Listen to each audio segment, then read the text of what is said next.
Welcome to The Explainer, where we dig into complex topics by going straight to the original source material. Okay, let's just dive right into that. What if we're going to explore that very idea by looking at a really mysterious early Christian group that believed exactly that? We're about to take a journey into a version of Christianity that history, well, it almost completely erased. So, this group was known as the Ebionites. They were a Jewish Christian sect, and their beliefs were, let's just say, radically different from what became mainstream Christianity. They really represent a fascinating what if in religious history. Now, here's the crucial thing you have to understand right from the start. How do we even know they existed? Well, to uncover their story, we can't just go to their library because it doesn't exist. We have to go somewhere much more hostile. We have to go to the library of their enemies. Our whole investigation into the Ebionites starts with a major historical problem. It's a problem that colors everything, and I mean everything, we think we know about them. Yeah, pretty much all of their own writings have been lost to time. We don't have their Gospels, we don't have their letters, their histories, at least not in their original form. They're just gone. You know, almost everything we know is filtered through the writings of people who thought they were dangerous heretics.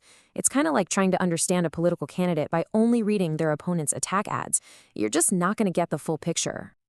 And these are the guys I'm talking about. These men, known as the Church Fathers, were basically the architects of what would become Christian orthodoxy. They wrote about the Ebionites' beliefs, for sure, but they did it for one specific reason: to tear them down and prove them wrong. Wow, I mean, just listen to that language from Epiphanius. He's not just disagreeing with them, right? He's calling them a dreadful serpent. That raw contempt is exactly why it's so incredibly difficult for historians to find the objective truth here. Okay, so even with these super biased sources, if we kind of cross-reference them and read between the lines, we can actually piece together a surprisingly consistent picture of what the Ebionites really believed. Their name itself is a huge clue. It probably wasn't an insult somebody else gave them. No, it was likely a name they chose for themselves. It might point to a deep commitment to communal poverty, a value they believed was at the very heart of Jesus' message. And here's where you can really see the two paths diverging. For the Ebionites, Jesus was the ultimate human prophet, the Messiah, because he followed the Jewish law perfectly. But for the proto-Orthodox, the groups that would end up defining Christianity, Jesus was God himself.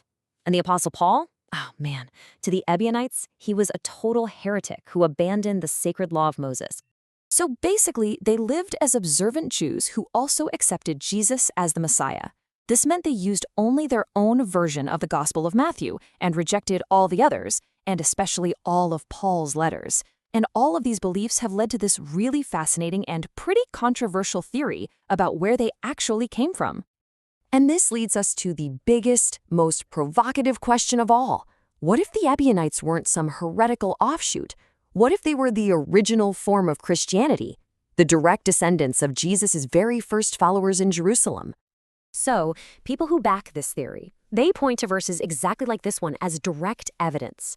Their argument is that when Jesus says give to the poor, he isn't just talking about charity in general. No, they believe he's referring to a specific community known by that name, his own followers in Jerusalem.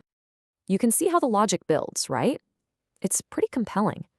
The argument goes that the Jerusalem community, led by James, the brother of Jesus, was basically the first Ebionite community. They shared a name, the poor, they shared the practice of communal poverty, and they shared a deep, deep commitment to Jewish law. As you might have guessed, the theory is, well, it's hotly debated, and mainstream scholarship brings up some really strong counterarguments.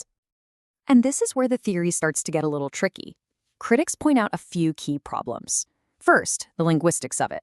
While the names mean the same thing, the Greek word for the poor that you see in the New Testament, tokos, isn't the same word as ebionoioi.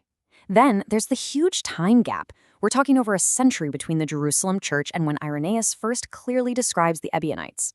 For many scholars, that makes the connection feel more like an assumption, not a proven historical fact. So, after all of that, what are we supposed to take away from this? Where does this whole story leave us? The Ebionites and their views on Jesus and Paul, well, that was one possible path for Christianity, but it was a path that lost out.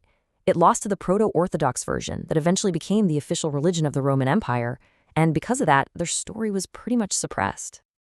And that's why the work scholars are doing today is so incredible. It really is like historical detective work. They're sifting through these fragments, analyzing hostile accounts, reading between the lines, all to try and reconstruct the truth of what this lost community really believed. The hard truth is, because their own writings weren't preserved, because their story was only told by their opponents, their disappearance leaves us with this fascinating and probably unanswerable historical what if. And that really is the crucial question their story leaves us with, isn't it? It's just a powerful reminder that the history we all know, it's often just one of many possible stories. It's simply the one that happened to survive.